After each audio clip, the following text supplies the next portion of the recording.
Here with Kevin Graber, Senior Associate Director of Admissions, baseball coach at Phillips Academy Andover, Associate Scout for the Yankees, Assistant Coach in the Cape League, but has been all over the map with summer leagues, and then spoke at Chicago this year on the main stage. So, KG, thanks for jumping on with me. It is my pleasure, Ryan. It's been on my bucket list to maybe appear on this podcast at some point. I I don't know listen to about it. that. I listen to episodes almost every day when I go out on my daily trail run. I'm not listening to music. I'm listening to ABCA Podcast and hearing from other coaches. So just thank you for this amazing resource. Hey, do you think, because I do the same thing, do you think as you get older, more podcasts probably than music? Yeah, I get lost in the podcast when I'm running, just in the conversation and in the stories and in the information I'm gathering in a way that I don't really get lost in music like I perhaps used to. So maybe I'm getting old. I don't know. Hey, were you allowed to run as a player growing up? I mean, high school, youth leagues, college, pro ball. Were you allowed to run? In high school and college, we conditioned in the preseason because I grew up in the Northeast. I'm from Albany, New York. The weather's not good, and so what do? You get in the gym and you get in really good shape. And in college, like that's how we're going to be better than the teams we're going to face when we go down south. We're going to be more fit than them, and we're going to be grittier. So there was a little bit of that. Interestingly, in our program now, we do a lot of off-season strength and conditioning, but when practice starts, we have a 90-minute practice block. So we got to get to skills and drills as quick as we can. So we have to forego a little bit of that when the season starts. Yeah. But I picked up jogging and trail running as I've gotten older, just because, we get to wear that uniform every spring and I want to look good in it, Yeah. But what about stealing bases? I mean, were you allowed to? Because I know growing up for me, I was fast, but Yeah. I had coaches that allowed us to run, and similar to how you're running it, at Andover, were you allowed to steal growing up? Okay.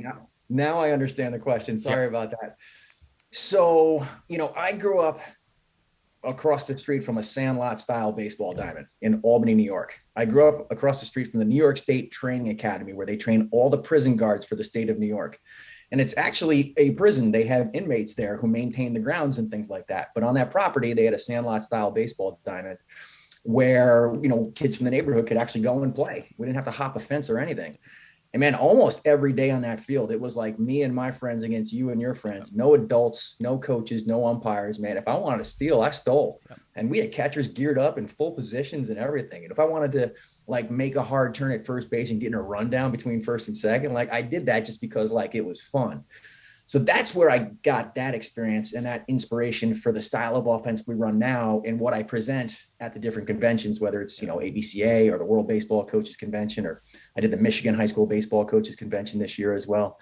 So we developed this style of play that I used to call backyard baseball, but now I call systematic chaos, because I want to give kids the green light to make plays, but I'm also a control freak. So I want to make sure we're teaching the stuff that they're doing and we have skills and drills for all that. So yeah, I love the freedom to let it rip. And it comes from my childhood days playing on that field.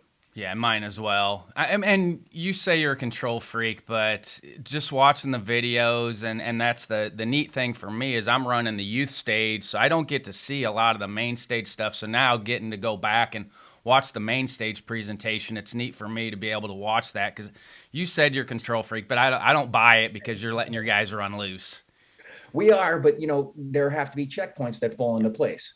For all the stuff our guys have the green light to do, whether it's jump lead steals at first base or jump lead steals at second base, timing, distance, and anticipation, those three things have to fall into place. And we spend a lot of time defining those three things and drilling those three things. So we're never flipping a coin. We're it's checkpoints have to be met before our guys go. But man, when they go, they got the green light to let it rip. Hey, do you think being inside helps that? I think it helps the colder weather parts of the world, because I think it helps with the fundamentals, because you're limited on being able to get outside and play.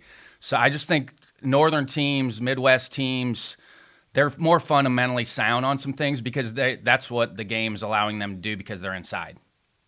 Well, yeah, I mean, Ryan, that's a really good point. And here, we have a really nice indoor field house that we get to practice in. But we share that space with every other spring team who, when the weather is bad, and the weather is bad during the wintertime here in New England, we don't always have access to that space. And so what I love to do is, even if we don't have a practice time indoors, we can go in a parking lot. We can go, any patch of grass, we got some roads on campus that aren't inhabited by automobile traffic. And we could just set up base running drills, and the guys love it. You don't need any equipment. You don't need a bunch of coaches. You just need me. And so that's when we put our base running game in primarily. It's usually in a parking lot on our campus somewhere when we don't have practice time. Because when we do have practice time, we want to get swings. We want to get ground balls. We want to get defensive repetitions and all that fun stuff. And we do most of the base running stuff outside of those blocks of time.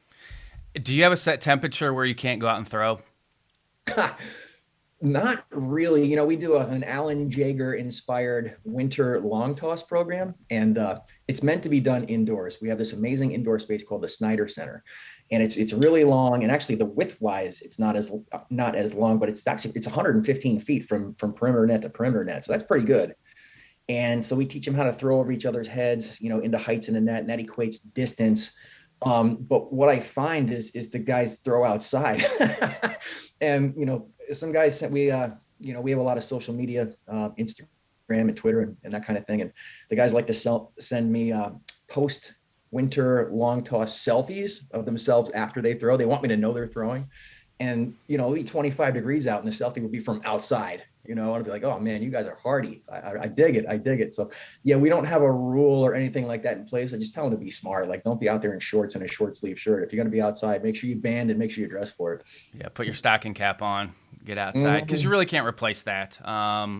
There's a difference between throwing inside and throwing outside with the elements, getting used to the resistance on the arm. So there really is, if you can get out, you can. And we did the same thing. We really didn't have a set, even if it was like for 20 minutes to get outside to toss for the guys, just to get them out there so they're getting acclimated to it. How long have you been implementing the Jaeger long toss stuff?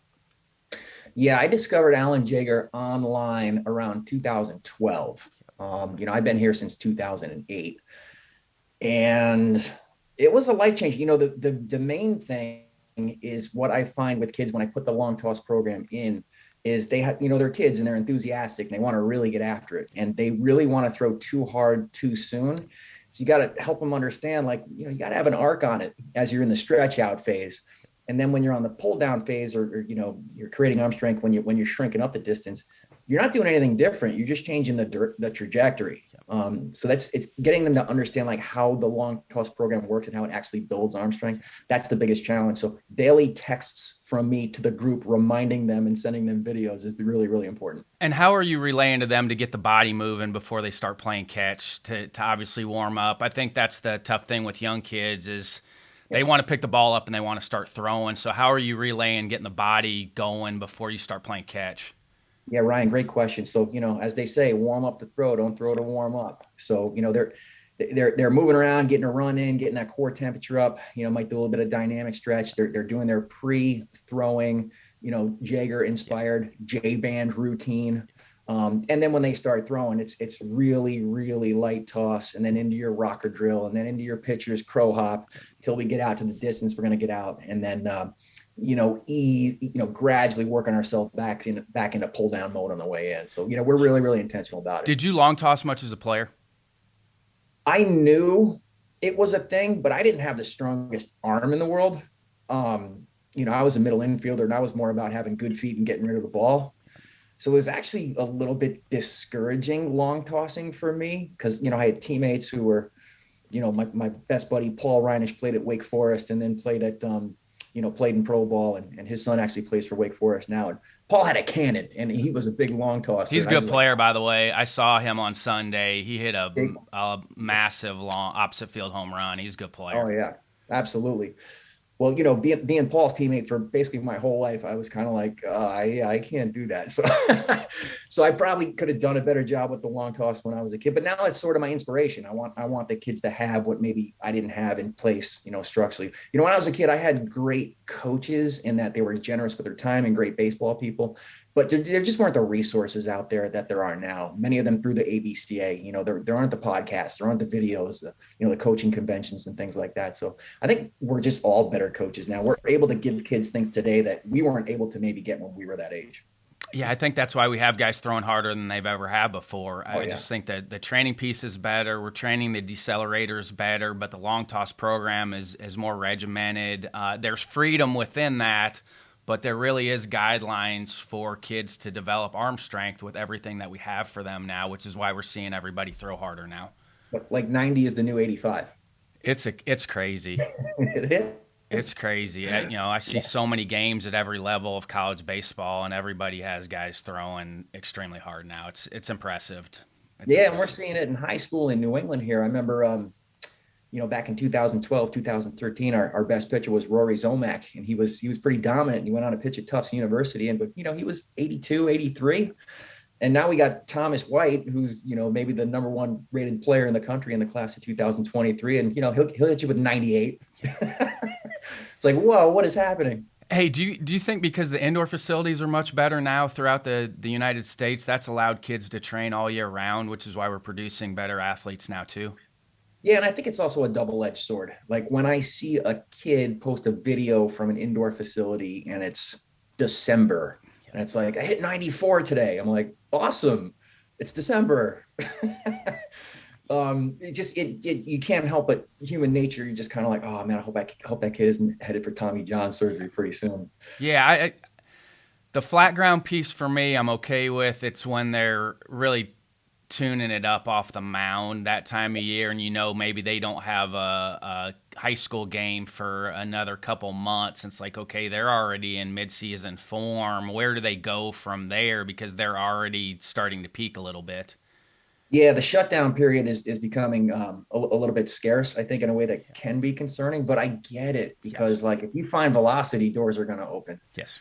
They really are. Like if you're a kid and you post a video of yourself on Twitter and you're hitting 90, 91, 92, like you will get all kinds of messages on your Twitter and your phone. Your coaches will get calls. I mean, it happens with me with kids who are in my orbit all the time. So I totally get it. How are you handling social media with your players?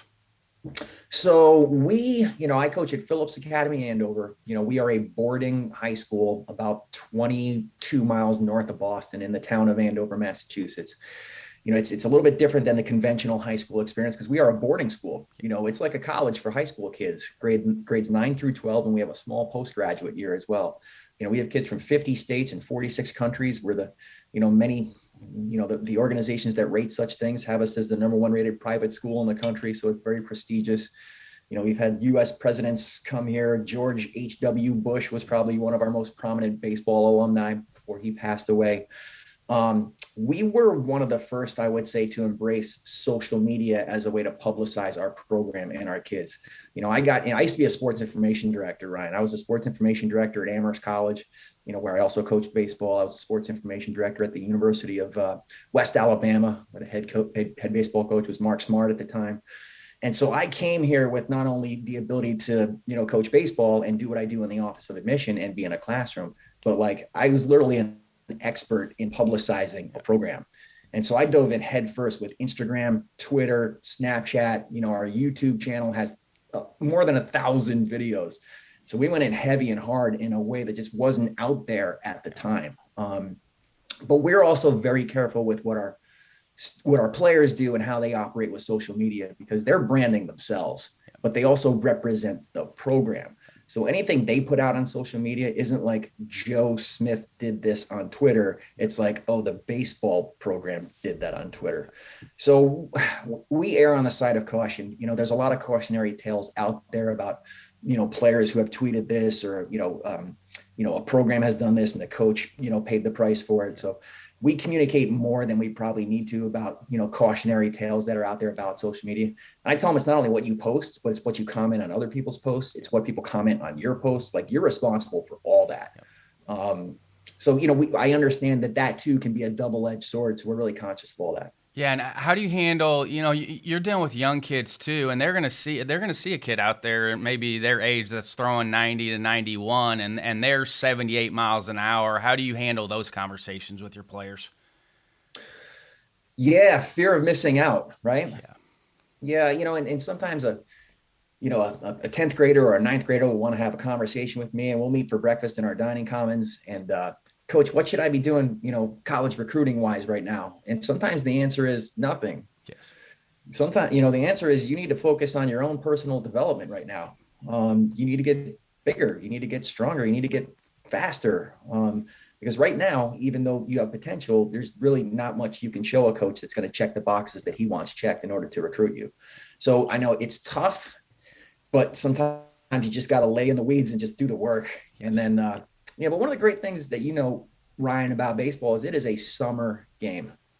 And that is what I love about it. And even more so than it is a spring game, I think in high school, because, we play our 18, 20, 22 games during our spring season, but these kids go out and play, 50, 60 games.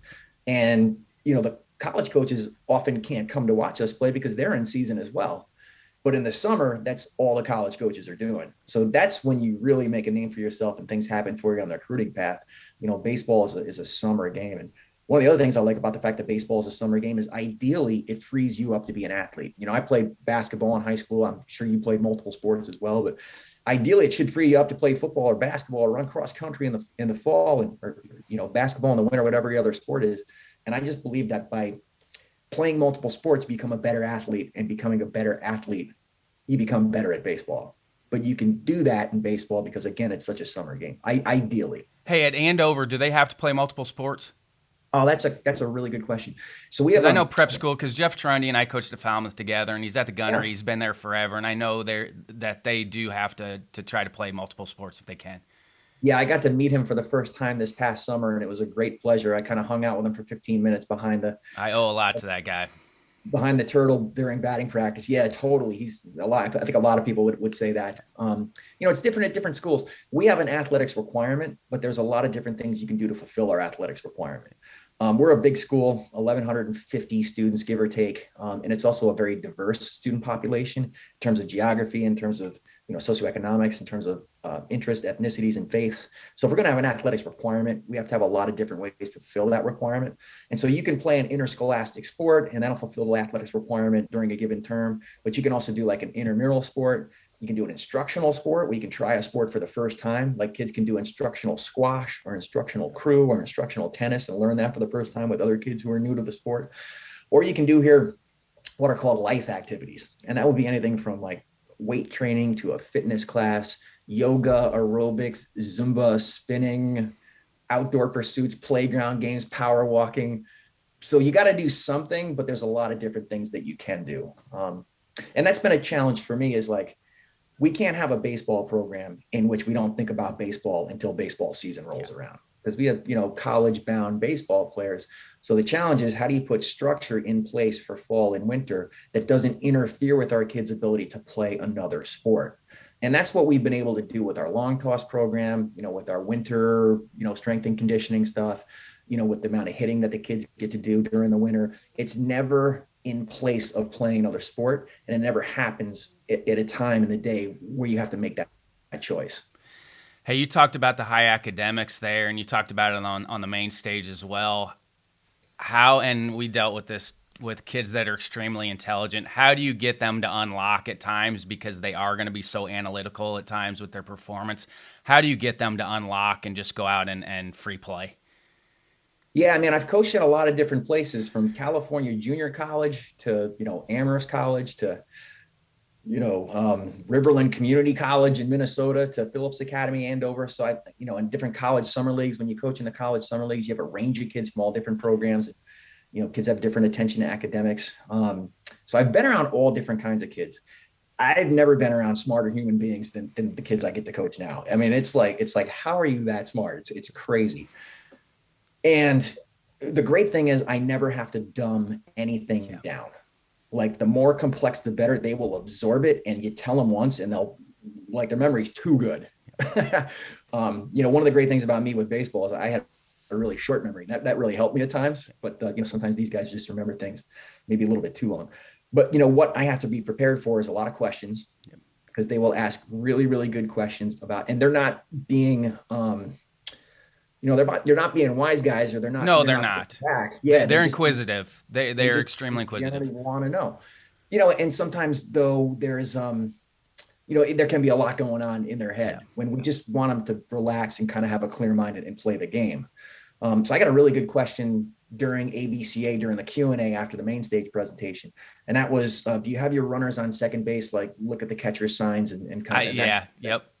Yeah, and I was kind of like, no, because they're already thinking about timing, distance, and anticipation of the pitcher's looks and all that stuff. We just wanted to sort of clear the mechanism and play baseball at that point. So yeah, I have to help them.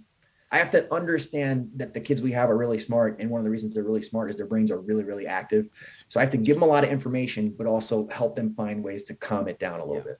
How do you help them center in, or also to reset maybe after a poor performance?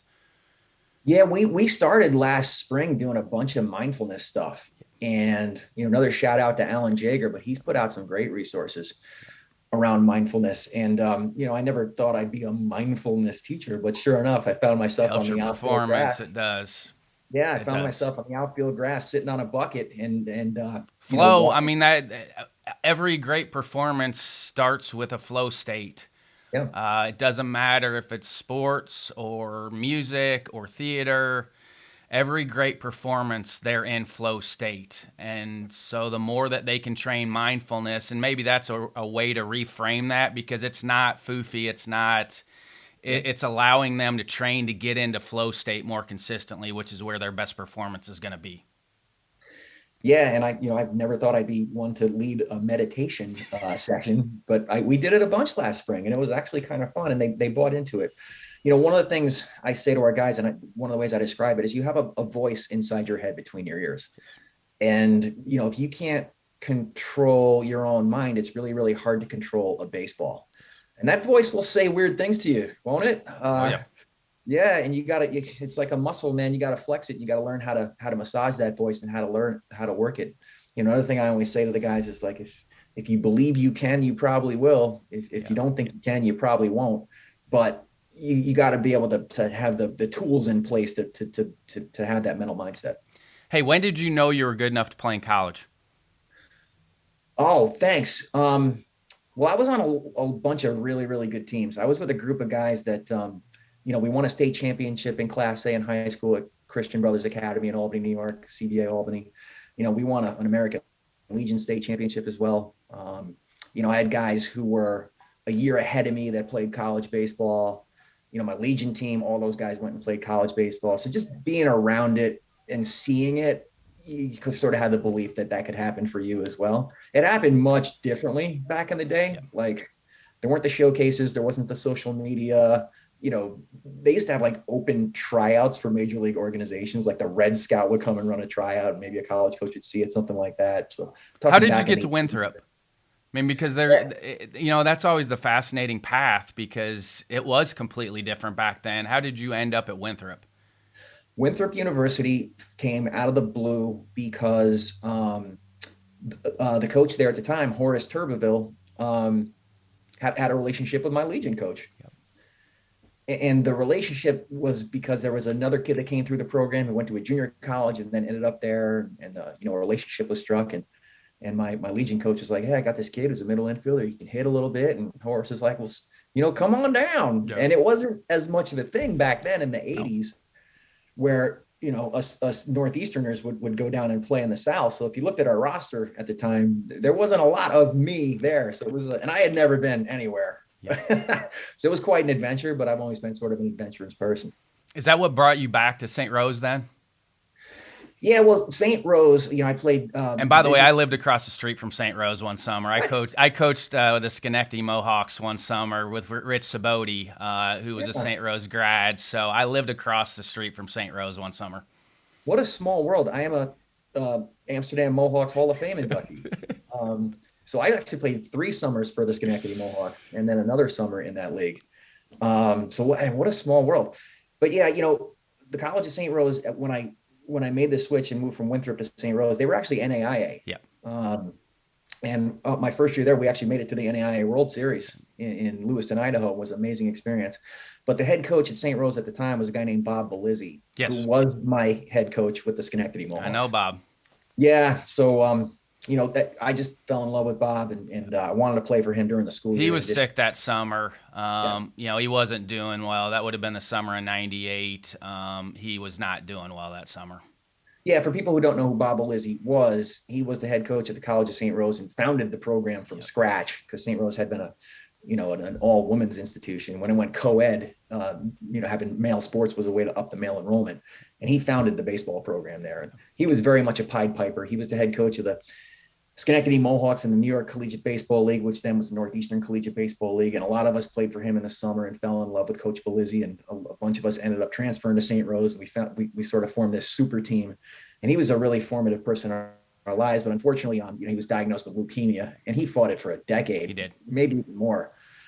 But he finally succumbed to it. But that was a big part of my college baseball experience, was playing in my own hometown, Albany, New York, College of St. Rose, playing for Coach Belizzi, making it to the NAIA World Series, and then having a bunch of success when we switched to the Division II level the following year. So thanks so much for bringing that up. That brings back to baseball is so small. Is Bob the reason you got into coaching? Is he one of the reasons that inspired you to get into coaching? Ryan, what a great question. He was the first person who told me I'd be a good coach. Yeah. And I remember I'm having this flashback right now when I was sitting in his office and he told me that. So, you asking me that question just brings me back to like 1990, me being in his office, one-on-one having this conversation. He was the one who encouraged me to take that step. So, yeah. And I started coaching when I was 22. Yep. I was the head coach of a Legion team in Scotia, New York, which is kind of a suburb of Schenectady, New York. Yep. And I'm 22. These kids are 18. I had no idea what I was doing. I had no idea what I didn't know. Like, I look back now and, I'm not the world's best coach, but I know a lot more than I did when I was 22 years old, head coach of an American Legion team. But some people ask me, like, how do you get to where you are? And I'm like, you got to coach. Yes, you have to. You got to get out there, and you got to do it for free quite often. And you got to find an opportunity for yourself. But yeah, you just got to get the ball rolling. I told the Evansville players that back at NC State for breakfast. I was like, hey, I lost money when I coached for the Schenectady Mohawks, but it was the best thing that I decided to do. I got out of my comfort zone and went somewhere that I didn't know anybody, and that's just part of getting into it early is you've got to take some chances like that to grow, because if you don't get out of your comfort zone, you're never going to find out how good a coach you can be.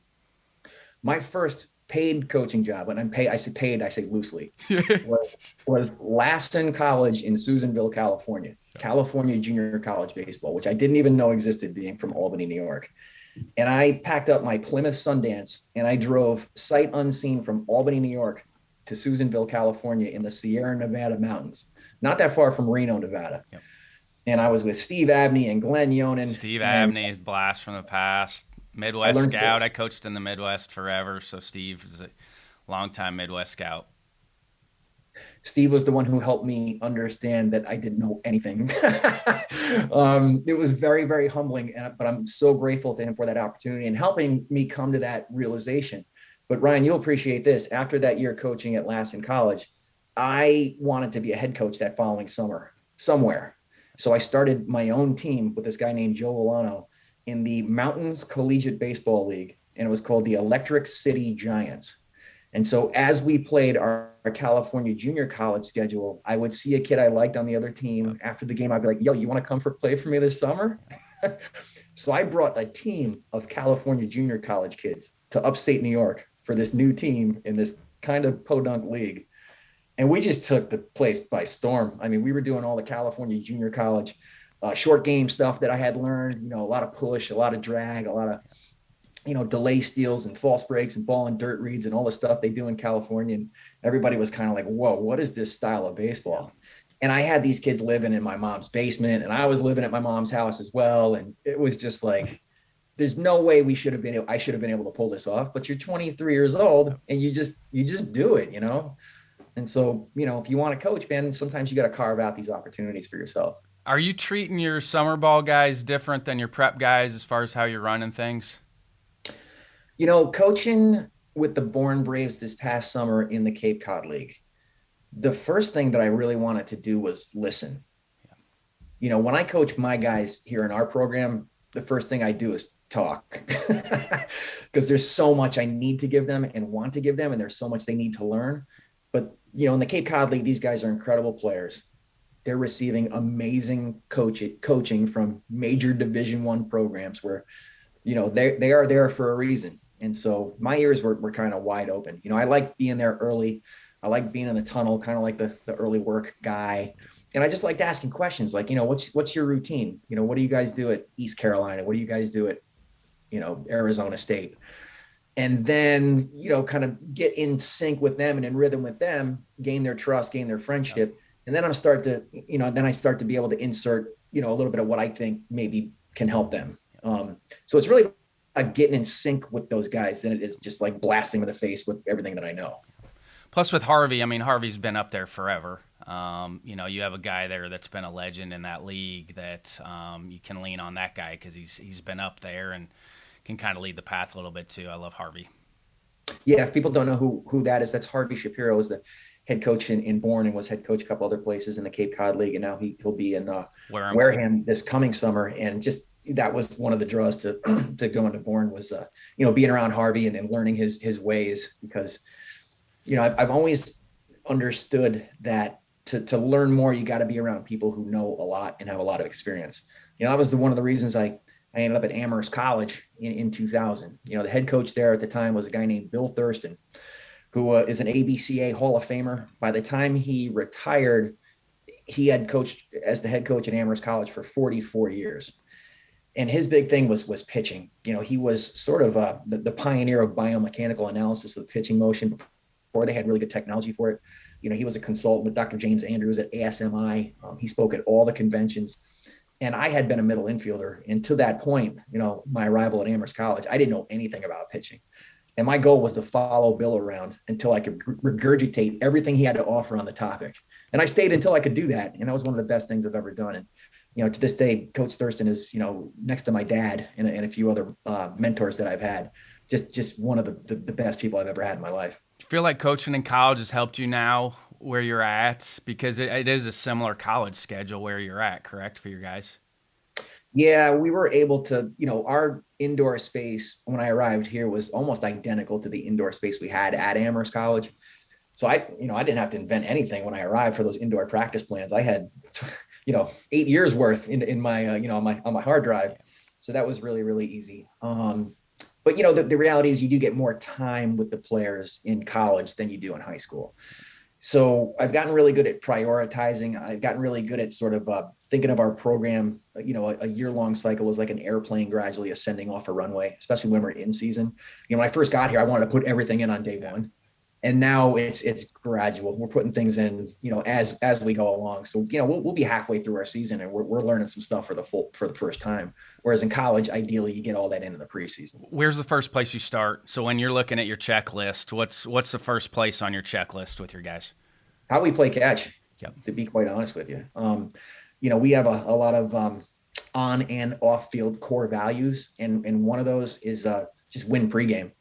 And, you've been around enough baseball and you've scouted and recruited, and you go see a lot of high school games and summer games, and you watch two teams play one another. Sometimes you know who's going to win that game before the game's even played. You just watch the two teams play catch. And so that's, one of the things for us is catching the ball between your shoulder blades, teaching them how to crow hop, teaching them how infielders throw, how outfielders throw, what catchers do, having routines in place. So that's the first thing that we think about and really stress, is just like how to play catch. When I got to JMU, Bob Smith was out of Richmond, Virginia, and had been at VCU. He'd been at some places, and he's like, Ryan, he goes, when I would go watch a guy, I would just keep a checklist. If they can do this, okay, good. If they can do this, and he goes, hey, as there were more things I was going to have to teach them, then that would lower their scholarship. So Yeah. he goes, if they could do all this stuff, made my life easier. I didn't have to teach it, and that meant they got a better scholarship than the guys that I was going to have to teach a lot more to. And it made sense to me as a young coach, young recruiter. Oh, perfect sense. And it stays with you to this day, right? But, the other thing I would say, Ryan, is that especially the young guys that come in, the new ninth graders, almost all of them are on the wrong side of the baseball at the plate. Yes. They're out front, pull side. They've never had to account for change of speeds and, curveballs, sliders and change ups and, contact points are way, way out front. We have to help them understand what it means to work the inside of the baseball, how to put a ball on a tee, how to aim the barrel at that inside seam and, put drill work in place and just helping them understand. So that's probably one of the things. And gripping the ball too. I mean, Yeah. it was amazing to me. You'd get in there for individual sessions with your new guys, and you would have to go over how to grip the baseball with those guys. Yeah. You would take it for granted, but you couldn't. You can't take anything for granted. The guys have even been taught any of that stuff, and it's amazing. Hey, the ball's going to spin better, and obviously the ball tells you if you're doing it right. And that was a fun part for me with coaching guys, is because you could take a guy and just some small tweaks here and there is going to allow their game to go to the next level. Yeah, sometimes it's like, we say things and I don't stop to think, did they actually know what I'm saying? Like we were working on 2-step patterns, 6-3 ground balls to the shortstop, just throwing across the diamond. And I was like, guys, the goal here is to funnel it, 4-seam it across the diamond like a pitching machine. And then, we did a couple of reps. I'm like, do you guys know what I mean by that? So actually had to stop and talk about what it means to 4-seam it across the diamond. Yep. So yeah, it's a really good point. Yep. So when you are getting in the cage with them, and we're talking about being inside the baseball, what are some other things that you're doing with them drill-wise that help them get inside the baseball a little bit better? Yeah, we're doing a little bit of a noodle work right now where we got tee set up with a noodle sticking up, and we got that right on home plate, and they're working front toss and they're working inside it without touching the noodle. That's our version of the fence drill that a lot of people use. A little safer with a noodle. Safer, yes, safer. Yeah. For sure. We're doing some one-handed stuff where our hand path is kind of A to B rather than in a circular motion. And, we're stopping here without, rolling it over and that kind of thing. That's giving them a sense for the bat path that we like to use. But we've gotten into recently situational stuff as well. Not everybody's down with this, Brian, but we do have a 2-strike approach in our program. And so, yeah, with 2 strikes, we are widened out on the plate, off the knob, really getting it late, really getting it deep, trying to hit the ball the opposite field, but also helping them understand that that's the approach that we want them to have with runner on third base, less than 2 outs, infield back. That's the approach we want them to have. Are you going right away with that? I love asking that question. Yeah. So with no strikes, are they going right into their 2-strike approach to be able to move the baseball early? Yes. Love it. For us, that's what we do. Love it. So when they're in a situational at bat, I have a nonverbal just reminding them to get into their 2-strike approach, even though there are not 2 strikes. Yep. And so, yeah, it's that runner at third base, infield back situation. It's a hit and run where we have to put the bat on the ball. Yep. We just really want to hedge our bets so we know we're getting the bat on the ball in those situations. So, and that can be confusing because it's literally called a 2-strike approach, yep. But there are times when we want them to use it when there are not 2 strikes. With our situational days, we had them do the situations off the tee also. Same. If it was a straight situational day, we had them get in those, even though we were hitting off the tee, we were hitting situations off the tee. We had a session 2 weeks ago where we had 6 stations, and every station they were in 2-strike technique. And it was just for that reason. So yeah, absolutely. Love it. What other things that you feel like help your players the most? Well, a lot of coaches say to their players, you got to play hard. And they also say to their kids, like, I need you to be a leader. But they don't define what it means to play hard. And they don't define what leadership means in their program. And at a certain point, I just felt like I wanted to stop speaking in generalities and get really, really specific and have some standards in place. So we've developed this tradition over the years that we call rock to rail. And so we have a boulder out by our right field foul pole, and our baseball field is called Phelps Park, named after one of our alumni, Dick Phelps. And so when our guys come out of the locker room, they pass by this boulder out by the right field foul pole, and they stop and they rub that boulder, they rub that rock, and they sort of give a thought for what they want to accomplish that day, or they can even say a prayer or anything like that. So that's the rock and rock to rail. The rail and rock to rail is the railing of our dugout, which is on the third base side. So they are required to stop at that rock and then be on at least a light jog from that rock to that rail, rock to rail. And the name rock to rail symbolizes the space between that rock and that rail and all the things that we're going to take care of in that space on that day. And it also just shows the world, like, I'm not walking to that rail. Like, I'm on my horse right now. Like, this is the pace and rhythm and tempo that we're going to have today. And this is my commitment to playing hard today. And then along with that, we have 2 different documents. One is our rock to rail on-field stuff, and the other is our rock to rail off-field stuff. And our on-field stuff has 21 tenets, just like there's 21 outs in a high school baseball game. And I won't give them all to you, but it's things like hit the field running, play with energy and enthusiasm, sprint everything out. Our guys are required to be on and off the field in 12 seconds after the third out. hit unselfishly in situation like we were just talking about. Play backyard baseball. That's one thing that's big for us. If you get timing and distance and anticipation, we need you to go, man. Winning pregame, active listening, communication. And we describe what we mean by all those things rather than just a one-word thing. I'm able to get it on one page. They can, again, we're a boarding school, so they're able to tape it up, to their dorm room wall, or if they're a day student, their bedroom at home. And that's really, really important. And then the off-field stuff is always, number one is always repping. Even though you're not on the baseball field, you're in a classroom, if you're at a school dance, or even anywhere, even in the virtual realm on social media, like, you are representing our team. And so they need to understand that. But also just, work ethic and modeling mental toughness and connecting with teammates, challenging teammates, complimenting teammates, confronting negativity and laziness. Like, I think of all the things we do, the education in both of those aspects is of the most value. Like, if you're a college program and you're getting one of our guys, they already have this in place. And I think that's just really, really important. Man, what's the least? Has there been something along the way as a coach you're like, I probably need to stop doing that? Honestly, I don't want to degrade myself, but I think I'm the worst hitting coach on the planet in terms of just like teaching the swing. I've become this authority on base running, and this offense that we run is really cool and a lot of fun. And a lot of people are asking me about it. How can they implement it? I had that time with Coach Thurston, learning how to teach pitching and pitching mechanics, and just how to manage a pitching staff. We're really good with the on-field and off-field core values, but just like, I have this thing in my head where, like, kids who can hit have been always able to hit. Like, the kids on my little league team who could hit, they were the same kids who hit in Babe Ruth, and they were the same kids who hit in high school, and the same kids who were able to hit in college. And, I just kind of want to put the bat on the ball and fly around the bases.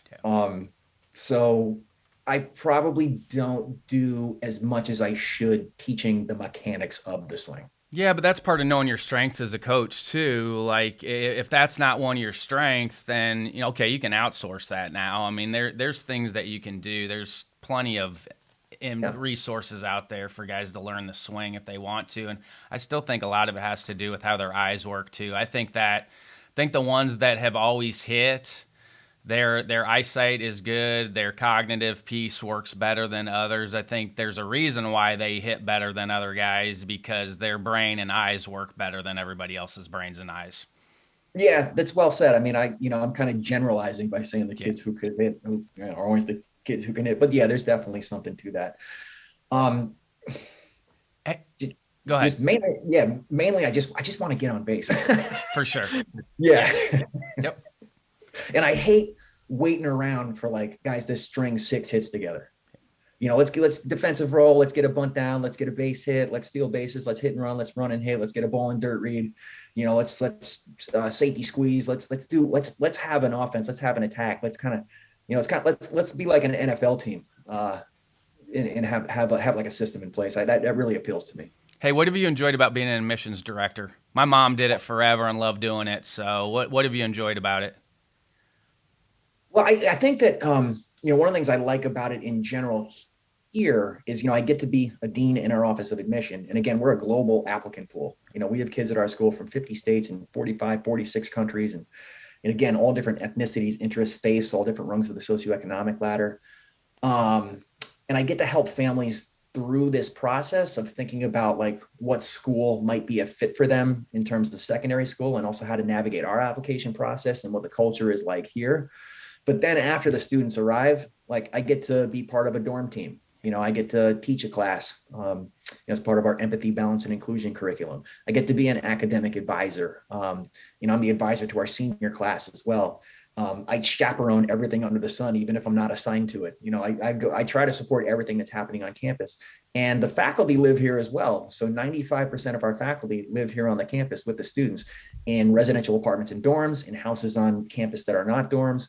And so that's a big part of it as well. We are totally embedded and immersed here. So that's what I like about it. I'm not just an admissions person. I'm not just a baseball guy. In fact, the unhappiest I've been during different points in my life were when baseball is the only thing I did. I managed in professional baseball for, a few years. And I would say those weren't the happiest times for me, because it was just all that was on my plate, and I was not very well-rounded. And I've just always been someone who likes to do a lot of different things. Yeah, I do too.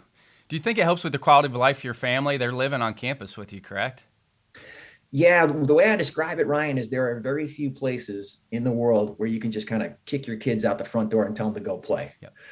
And, they live on this amazing campus and they can totally do that. Our kids are a little bit older now. Our son Kyle plays soccer at St. Lawrence University. Our daughter Kelly's a freshman at Endicott College. Our daughter Katie, who I'm so proud of, graduated from the University of Tampa, and she's a second grade teacher in Tampa now. But they've grown up on this campus just going out and playing soccer and tag and climbing trees and coming in and out of the dining commons with ice cream cones and dirty faces. And I think they've gotten a lot less parenting than maybe the conventional kid who needs to be chaperoned everywhere they go. So yeah, it's a different life here, and it's a really, really good one. That was one of the appealing things about it. Hey, with the aggressive style that you run, do you feel like it helps you defensively because they're seeing it in practice every day?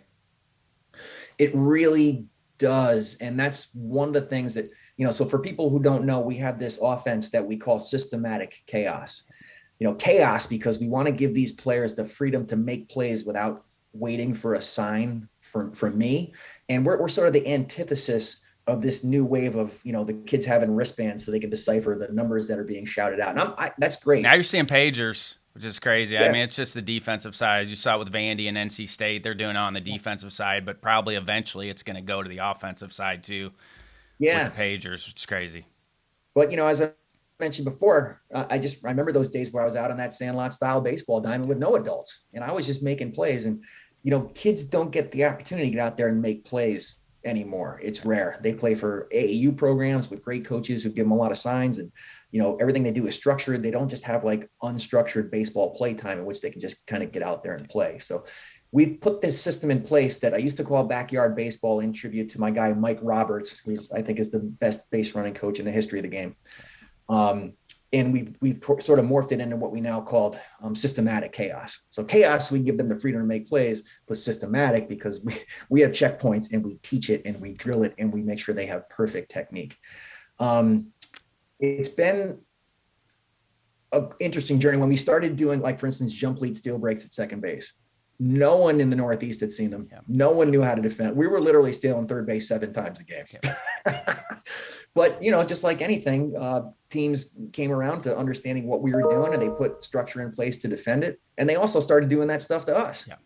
And I think in terms of when we do our drill work with base runners, and I got this from Mike Roberts, I always have our pitchers only, when we have pitchers only, do the base running stuff as well, because they learn what base runners are doing, and they also sort of learn what they have to do to defend it.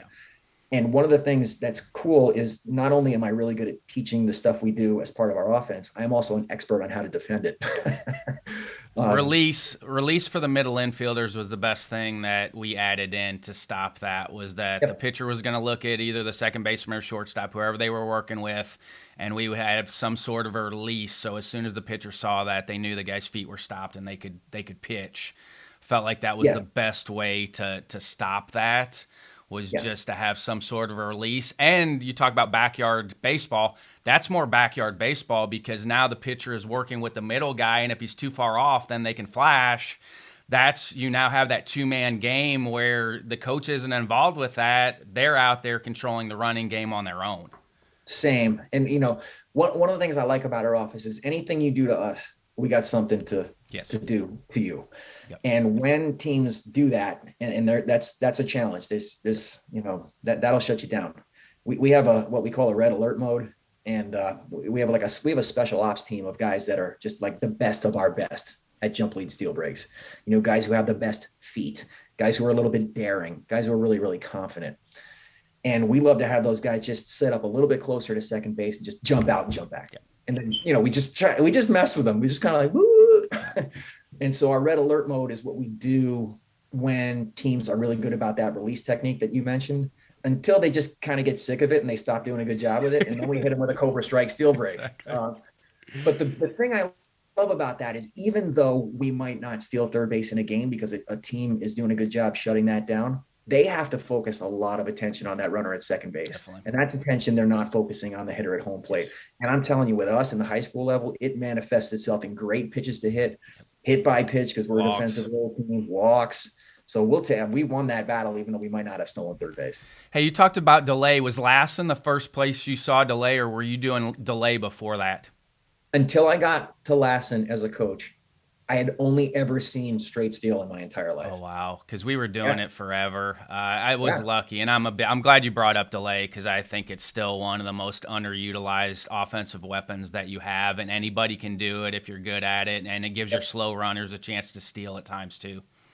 Yeah. And Ryan, we've tried every method of delay. Yeah. I coached this program called the New England Roughnecks in the summer, and I've had their 15U. And the summer with 15U has been my lab.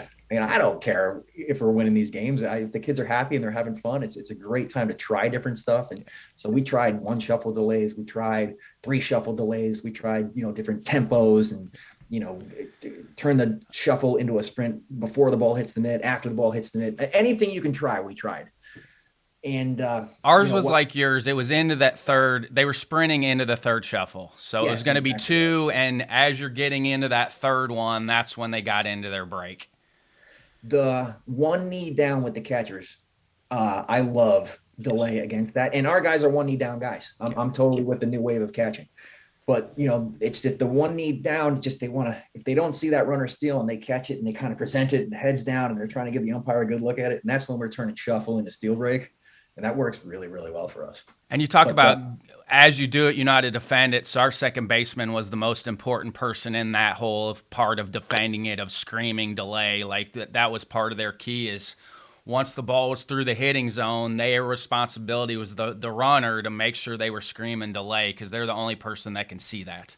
yeah, and they got to get to that bag as well. And so when defense does a good job defending delay against us in that way that you just described, that's when we false break a lot. And that's Yes. another thing that I learned from Steve Abney and Glenn Yonan at Yeah. Lassen is, when our guys false break a bunch, the middle infielders get sick of yelling, he's going or getting to second base. And then that's when they just stop doing all that. We rock them to sleep. And that's when we hit them with the Cobra strike delay steal. So whatever you do against us, we got something to do back to you, even if it doesn't result in stealing a base. But there's nothing you can do that we don't have something to give back to you. When you implement in slash, how early are you teaching slash with your guys?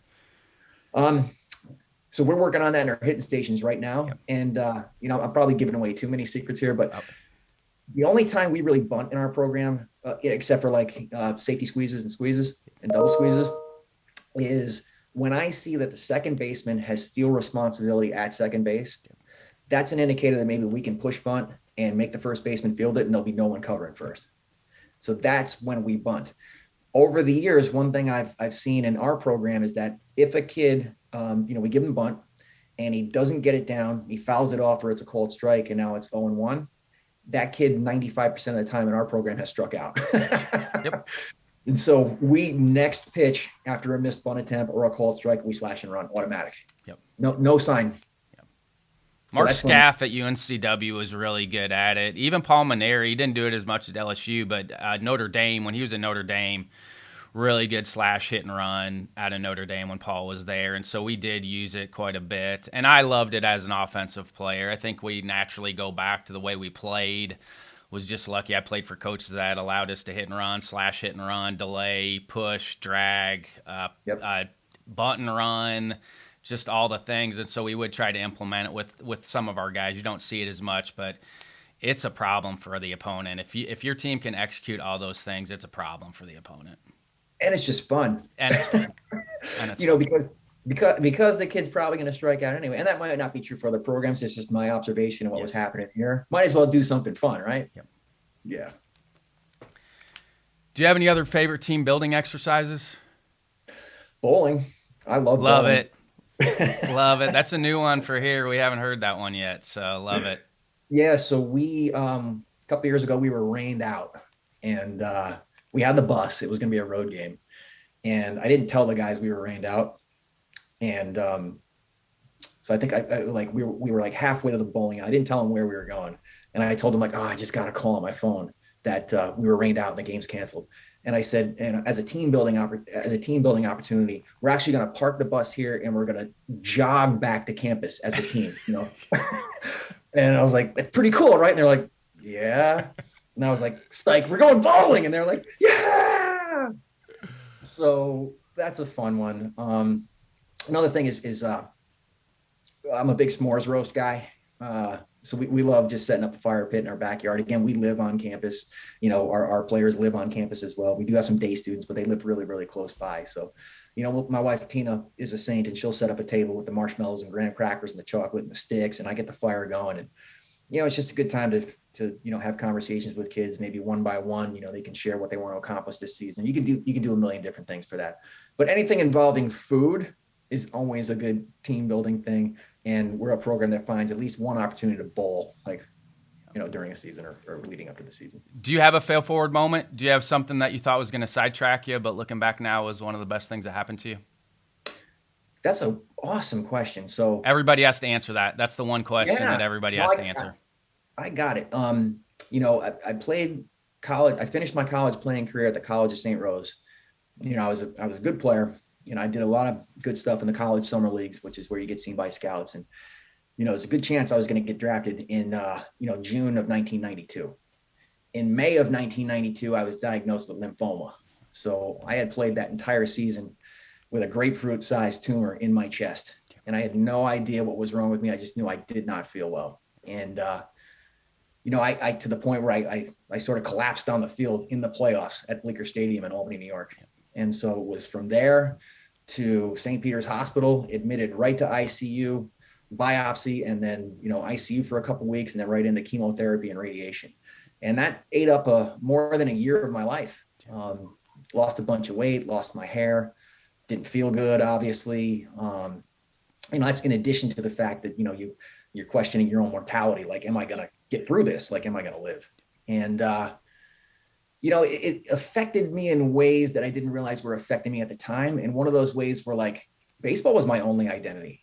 That was the way I defined myself. Like, if I introduced myself to you, like Kevin Graver, I'm a baseball player. If someone watched me walk by, they would say, Kevin Graver, that dude plays baseball. Like, there was nothing else. And when the baseball thing was sort of taken away, it's kind of like, well, who actually am I? And that was really, really challenging to sort of be introspective and understand that, like, that has to be just one part of who you are and what your life is. And I had to come back for that. It was after that I, got back on the field playing anywhere I could. And that, I took that job coaching, that Legion team in Scotia, New York, and, found my way in my Plymouth Sundance to Lassen College in Susanville, California, and then managed the Electric City Giants in the Mountains Collegiate Baseball League. But I really wanted to play again. And so, I got an opportunity, and that opportunity came overseas. I went and played club baseball in Australia for the Pine Rivers Rapids. Again, sight unseen. I paid my own way out there and arrived. I'm like, hey, I'm here. And I was in the starting lineup that day. And that was enough to get my playing resume back on track, that I was able to, come back to the States the following year and play independent ball. And I had a really good year playing for the Southern Minnesota Stars in the Prairie League of Professional Baseball. My manager was a guy named Greg Olson, who was a catcher for the Atlanta Braves for, the Avery, Glavine, and Smoltz years. And unfortunately, after that season, little something came back on my chest X-ray, and not totally back to square one, but back to the hospital with some some treatments and some surgeries and stuff like that. And that was a bummer. But you're fortunate you're alive. Yeah, honestly, because when it comes back, I just had a player from Iowa pass away who had dealt with testicular cancer, and it came back, and obviously it wasn't good the last 2 years. How did you get off the mat during treatments? I mean, that's not the easiest thing in the world to go through treatments. So how did you get off the mat during treatments? Obviously I had a lot of teammates and support and friends, and my mom especially, and my dad. But then, it's human nature. Like, people kind of stop coming around. They got their own lives to live. And, I'll tell you, it was really, really hard. I have nothing else to say in response to that, other than I just kind of gritted my teeth and got through it. I didn't have a book that I read, or a conversation that I had with someone, or a podcast that I listened to, or an example that somebody said. I just had to sort of put one foot in front of the other and figure out what I was going to do next, all while trying to get through this, these treatments and this health scare. The second time when that little something popped up on my chest X-ray, that is actually what catapulted me into coaching, because, the team that I was playing for had offered me a contract to come back and play another season. And then, I had to kind of tell them, like, I don't think I'm going to be able to. I just had my chest cavity cut open. And then something happened and they were like, well, you want to manage the team? I was like, you want me to manage in pro ball? I'm 27, but sure. So yeah, at that point I was the youngest manager in all of professional baseball and definitely was not ready for it, but I didn't tell them that. I'm like, heck yeah, let's go. And one thing I heard somebody say at one point is you spend like half of your life not ready for the opportunities that come your way, and you spend the other half of your life feeling like you're sort of you've passed them by. I was definitely in that point where I was not ready, but you just get in there, you try to make it happen, you show yourself, and you do it. So yeah, that's what really catapulted me into the coaching thing, and I've been in it ever since. You have any other routines? You talked about taking your jog walks. You have any other routines that you like? I am. This isn't great, but I am a night owl. That's okay. I am. Like it's part of your Oh, chronotype. yeah, I am so productive at night. I'm the guy who's in bed with the laptop open 11:30, 12. I'm doing the math in my head. Okay, if I do this until 1 a.m. and I get up at 8, all right, that's 7 hours of sleep. Okay, that's okay. Like I talk myself into stuff. So it's really hard for me to get out of bed in the morning. So I have zero. My morning routine is I sleep until the last possible second and I get to the office without having done anything else. So my stuff productively happens at night. But yeah, the one thing I do for myself every day is I get out there and I get on a trail run. I get in the fitness center, lift some weights and that kind of thing. And not only just for the exercise benefits of it, but I don't have time throughout the course of the day to listen to a podcast and learn stuff about coaching and the ABCA stuff. So that's one time I can do it, multitask, but it's also my time to be mindful myself. I'll take the the AirPods out and put them in my pocket and just like listen to the breeze and the birds and, feel the leaves crunching under my feet. So that's my time to be mindful as well. Hey, go through the process of getting ready for the main stage. It was phenomenal, and just take somebody that's listening in that's like, how does that process? Because I know and but it's fascinating how the whole process comes into play. I would describe it in one sentence, and that is be careful what you wish for. Because, we all go to ABCA and we watch the presentations on demand and it's like, wow, that was awesome. And like, it's kind of like, man, I wonder if I'll ever get that opportunity. And then I got the call from Matt Noon, and Matt's a friend of mine. He's the head coach at Babson. Babson College, a great coach. And he's he's a board member of the ABCA, and he's the one that hit me up and invited me to present. He's like, we want a high school coach who could present on base running. And I was like, I got the guy. And I was like, yeah, heck yeah. And then I hang up the phone. I'm like, oh. Because the initial email is a lot. John Litchfield in our office sends it out. So when you get the initial email from John, what is your first reaction? It was like, okay, this is real now. Like I actually have to start working on this and getting a PowerPoint presentation together. But one of the great things about it is John and his crew, they do such a good job keeping you on task because, there's a timeline. Like this year, I think the presentation titles were due August 26th. So I had the title and the description done. All right, that's one part. And then, your 1-page outline is due like October 12th. You got to let them know your audio visual requirements like November 19th. First draft of the PowerPoint was due December 3rd. My first draft of my PowerPoint was literally 90 minutes worth of content. And Ryan, as you know, you get 37 minutes on that stage. Yes. And they're not joking. Like there is a big red digital clock that counts down from 37 to 0. And you got to be done if you're finished or not. And then of course the final PowerPoint is due New Year's Eve. And again, I'm a late night guy and sometimes a last minute guy. I got a lot of other stuff going on here at the school. So yeah, I was down at the coffee shop in downtown Andover with my laptop on New Year's Day, just cranking out the last few edits. And even after I submitted what was supposed to be my final PowerPoint, I arrived in Chicago at ABCA with a thumb drive, and I was like, I'm very humble. I'm like, hey, can you use this version instead? And of course, after I arrived in Chicago, I just kept rehearsing it in my hotel room over and over and over to the point where I didn't watch anyone else present. It's hard to when you're speaking. I spoke in 2012. It's really hard to. Because you want to do such a good job, it's really hard to really enjoy the rest of it, what you're used to when you show up, because you are speaking and you want to do a good job. And I was kind of starstruck. It's like, hey, I'm working out at the fitness center. It's like, just chatting with Dan McConnell from Louisville, right? And hey, there's Ron Polk. I've had his playbook since like 1990. Brian Kane. I was talking to Brian Kane backstage, and I'm like, I basically want to ask him for his autograph. I know it's weird, and he was like, me? I was like, yeah, man, you. Jeff Pick, Mike Roberts. Mike is my coaching idol. So just being around those people, it's kind of like, wow, I got to be on stage presenting like those guys. But then once I got on, the first thing when I got on stage that I noticed is that, wow, the lights are really, really bright. Like I couldn't see anything, so it's different. I've presented at smaller venues where you can see the attendees and you get nonverbal feedback and, they're nodding and writing stuff down and you're like, okay, I'm doing well here. Like they're buying what I'm selling. Like when I couldn't see the people in the audience, so I had no idea if I was killing or bombing or what was going on. So I just stayed with it. I delivered my presentation. Early on, there was a glitch with one of my videos and I almost had a heart attack. You handled it fine though. I mean, you handled it great. Well, internally I was doing jumping jacks. I know, but you handled it great. And, I felt like somebody backstage told me I had more video in my presentation than any other presentation. So I'm like, well, if this one's glitching, are the 10,000 other videos I have in this PowerPoint going to glitch? Because if they do, I'm in trouble. But it turned out to be okay. So that was the one heart attack inducing point in the presentation.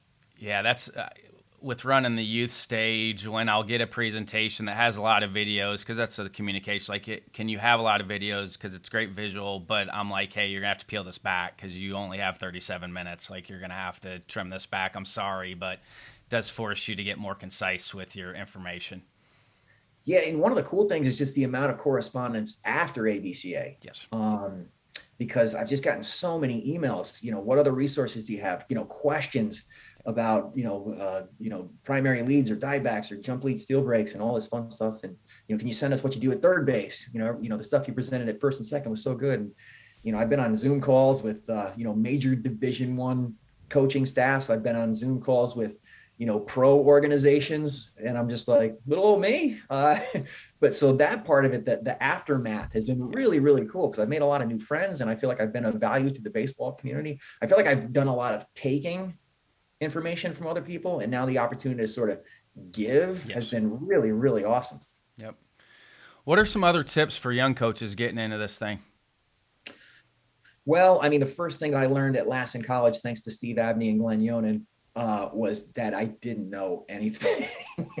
It was very, very humbling. And so the one thing I realized real quick is this is going to be an exercise in continuing education. I need to ask a lot of questions. I need to be around coaches who are experienced. I read a ton of books. Like I have a library in my little office in our house with all the books that I have accumulated over the years. Coach Thurston, who I mentioned, who I coached with at Amherst College, who's in the ABCA Hall of Fame, he's told me he has a library of books dating back to like the 50s and 60s at his home library. And from the first day I met him, I've always been like, that comes to me, right? Like, not saying like in his will or anything like that. I don't want to, but I want that library of books at some point. So just, there's no excuse for getting better and learning in this profession anymore, because there are resources everywhere, but you got to take the time to be humble and embrace them and learn stuff. How can we bring backyard baseball back? That is a really good question. One thing that we do every year here is, I always arrive with a practice plan, and the guys are used to reading that practice plan on the dugout wall or on the wall of our indoor facility. And they know what's going to happen for every second of every minute of that practice. And then we are like ants on a hill. You know what I'm saying? But we do one day every year where I arrive with the practice plan and it just says wiffle ball. And then I just sit there and they ask me like, what do we do? I'm like, I don't know, figure it out. So they end up picking teams. They end up setting up a diamond. They settle on the rules, and inevitably there will be a close play, and they'll come over and be like, Coach, he's safe or out. I'm like, figure it out. Yeah. And so that's one of the things that we do in our program. We'll take 1 or 2 days and we'll just let them play backyard baseball, like literally, have a game of wiffle ball without any adult involvement. Are you having them throw wiffle balls at each other on the side when they hit? Are you having them throw to each other? Are you doing any of that? We have the Max BP machine. Shout out to Max BP with the little wiffles. We love that for our bunt stations. We're really specific about our bunting footwork, especially. But we don't do we do more tennis ball stuff than we do wiffle ball stuff, if that makes sense. Our indoor facility is great, but it has like lily white curtains around the perimeter. And we're a high school baseball program. We don't have pearls. And so that's the motivation for using a lot of tennis balls. We want to keep the space kind of clean and not have ball marks everywhere. We want them to continue to let us use that space. What's specific about your footwork for bunting? Yeah, we if you think of this is the front foot and this is the back foot. The first thing that goes is our front foot. We gain ground like a stride, like you would stride to hit. And ideally that freezes the third baseman, but we're gaining ground toward foul territory so we can get a successful bunt down. And then the back foot follows and the bat comes with the back foot. And then we're, barrel connected to the eyes, about shoulder height at top of the strike zone. And then we're moving our entire body and our eyes with that barrel wherever we go. Yeah. But the footwork is the first thing that the kids do. And we actually like to have that back foot flat on the ground rather than up on the ball. Okay. Yep. Because we want them to, be able to push it off toward first base. We also want them to be able to defense roll if that pitch comes inside. So, and, I take that from what I see in college baseball. I got ESPN Plus. I'm aiming my smartphone. Coastal was one of the first teams that was doing more of the flat back foot for bunting. I have the Gary Gilmore short game DVD in my library. Yep. So, and again, I like that we're intentional about it. And I like that what we teach and what we do is taken directly from college baseball. Because again, the goal is we want our guys to arrive at college baseball. And I want those coaches to be like, that kid. They're ready. Yeah. Yeah. What are some final thoughts? Final thoughts. Or anything, anything I should have asked you that I didn't? Oh man, you've asked such really good questions. And I think we've covered a ton of ground. I just want to revisit one of the first things I said in this conversation is that this really has been a bucket list thing for me to be on this podcast.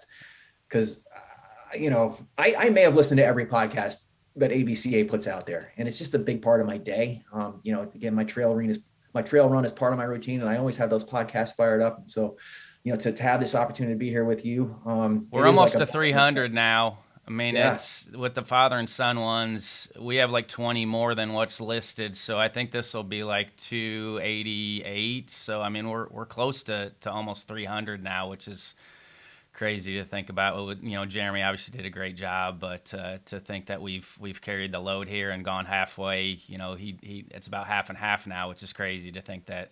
I didn't even know if we'd get to 20 episodes, so it's crazy to think about that. How many? We're almost to 300 now. Well, the ABC is amazing, and the work you guys put in and the resources you put out there are exceptional. The opportunity to have presented on the main stage in Chicago this past year, another bucket list item. So.